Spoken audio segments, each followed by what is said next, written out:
اليابان كانت على بعد خطوة من إنها تحكم نص العالم. دولة هزمت روسيا واحتلت دول وبنت إمبراطورية مرعبة في آسيا، وبعدين في لحظة كل ده اختفى. قنبلتين نووي وبلد كاملة اتكسرت.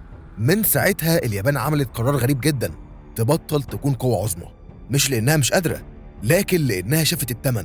فالسؤال هنا مش ليه اليابان مش قوة عظمى، السؤال الأخطر إيه اللي يخلي دولة عندها كل القوة دي تختار إنها ما تستخدمهاش؟ وإيه السر اللي خلى اليابان تبقى قوية لدرجة إن العالم كله محتاجها لكنها في نفس الوقت مش بتفرض نفسها على حد؟ وهل القرار ده كان ذكاء ولا تنازل عن دور كان ممكن يغير شكل العالم كله؟ ركز معايا في الفيديو ده وصدقني هتنبهر.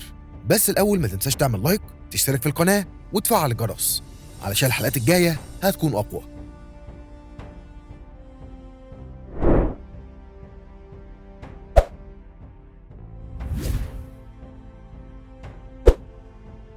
مفهوم القوة العظمى. خلينا نغوص أعمق شوية. في العلاقات الدولية القوة العظمى مش لقب بيتقال كده وخلاص، ده ليه معايير واضحة. أول معيار هو القدرة العسكرية العالمية، يعني تقدر تحارب بعيد عن حدودك آلاف الكيلومترات. أمريكا مثلا عندها أسطول بحري ضخم وفي 11 حاملة طائرات نووية، كل واحدة فيهم تعتبر مدينة عسكرية عائمة. الصين عندها تاني أكبر ميزانية دفاع في العالم بحوالي 230 مليار دولار. روسيا رغم اقتصادها الأصغر عندها ترسانة نووية تعتبر الأكبر عالمياً. تاني معيار هو النفوذ الاقتصادي.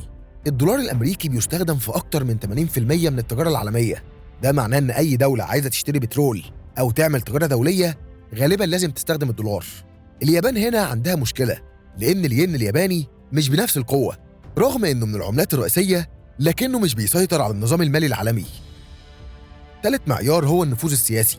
القوة العظمى لازم يكون عندها قدرة على تشكيل تحالفات زي حلف الناتو اللي بتقوده أمريكا، أو حتى تحالفات اقتصادية زي الاتحاد الأوروبي.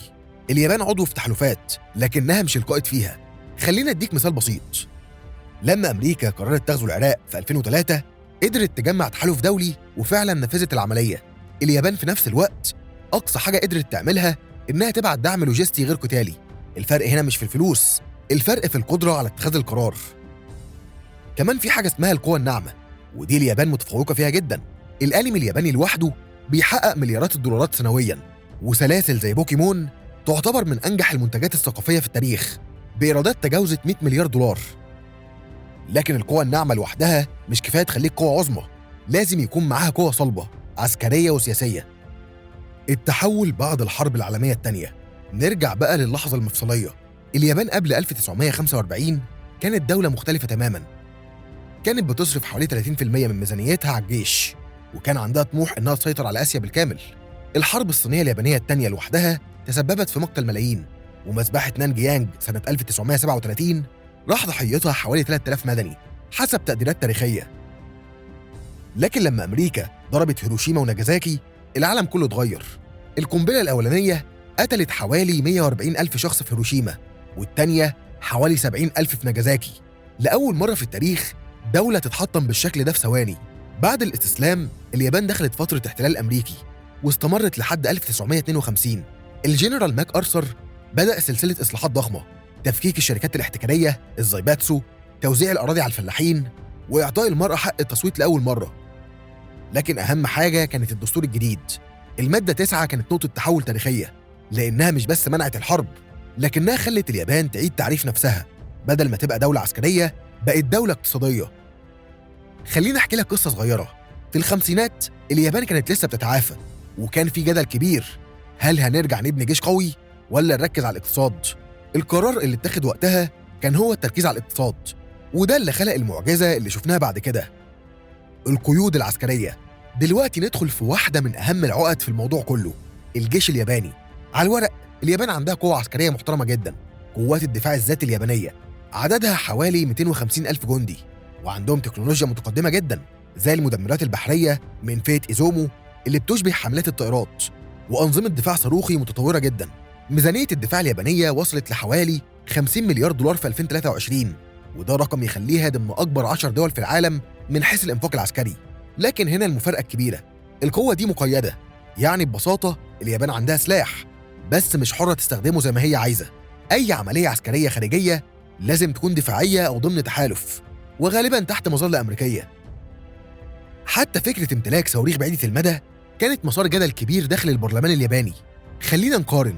أمريكا بتنفذ عمليات عسكرية في الشرق الأوسط وآسيا وأفريقيا في نفس الوقت، عندها قوات منتشرة في أكتر من 70 دولة. الصين بتوسع نفوذها البحري في بحر الصين الجنوبي وبتبني قواعد في الخارج زي جيبوتي. واليابان أقصى تدخلاتها كانت في مهام حفظ السلام أو دعم لوجستي، وده يخلي الجيش الياباني رغم قوته أقرب لدرع دفاعي مش سيف هجومي.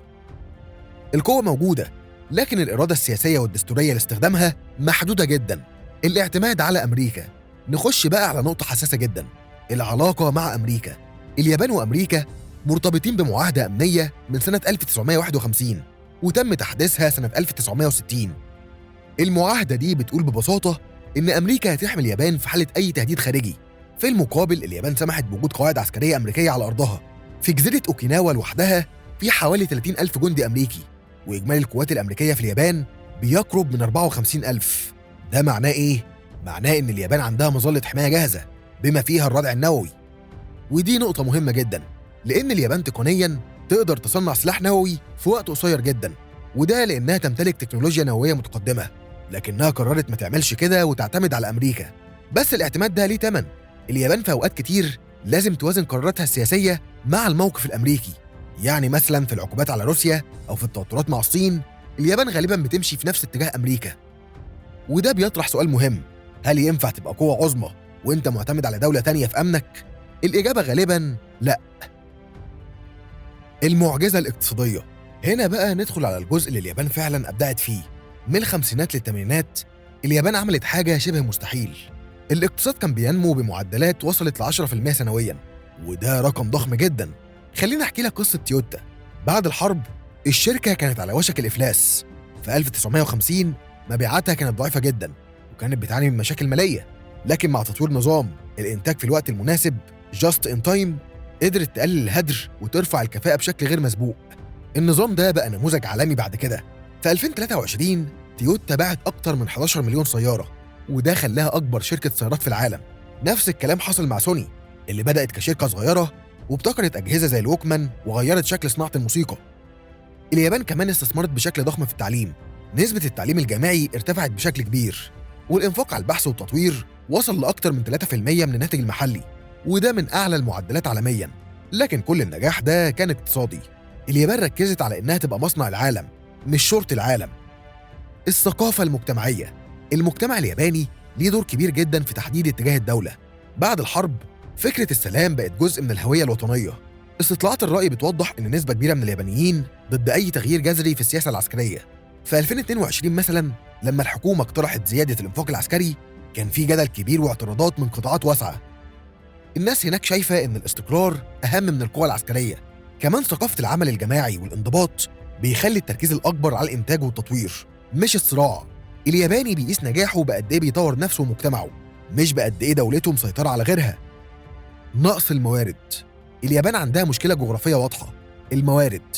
الدولة عبارة عن جزر وما عندهاش بترول أو غاز بكميات كافية، بتستورد حوالي 90% من احتياجاتها من الطاقة. بعد كارثة فوكوشيما في 2011 واللي حصل فيها تسرب إشعاعي بعد زلزال تسونامي، اليابان قفلت معظم مفاعلاتها النووية. ده زود اعتمادها على استيراد الغاز والنفط بشكل كبير، وده بيخليها عرضة لأي أزمة عالمية. مثلا أي توتر في الشرق الأوسط ممكن يرفع أسعار الطاقة، وده يضغط على الاقتصاد الياباني. صعود الصين. وأخيراً نجا المنافس الكبير، الصين. الصين بقت تاني أكبر اقتصاد في العالم بحوالي 17 تريليون دولار، وجيشها هو الأكبر من حيث عدد الأفراد. الصين عندها طموح واضح إنها تبقى القوة الأولى عالمياً، بتستثمر في أفريقيا وآسيا وبتبني نفوذ سياسي واقتصادي ضخم. ده بيحط اليابان في موقف صعب لأنها جغرافياً قريبة من الصين وتاريخياً بينهم توتر. فبدل ما تنافسها بشكل مباشر اليابان بتميل للتحالف مع أمريكا للحماية. في النهاية الصورة بقت واضحة، اليابان مش قوة عظمى مش لأنها ضعيفة، لكن لأنها اختارت طريق مختلف تماماً. دولة عندها اقتصاد ضخم، تكنولوجيا متقدمة، وشعب منظم، لكنها قررت تبعد عن الصراعات العسكرية والسياسية الكبيرة. اليابان ببساطة قالت أنا مش عايز أحكم العالم، أنا عايز أعيش كويس. وده يمكن يكون نوع مختلف من القوة، قوة هادية لكنها مؤثرة في حياة الملايين حول العالم. والسؤال ليك بقى، هل القوة لازم تكون صوت عالي وجيوش، ولا ممكن تكون تأثير صامت زي اليابان؟ بس كده. لو لسه بتتفرج لحد دلوقتي شكرا إنك كملت معانا لآخر الفيديو. لو عجبك التقرير ما تنساش اللايك والاشتراك علشان يوصل لك كل جديد. نشوفك في الفيديو الجاي. سلام.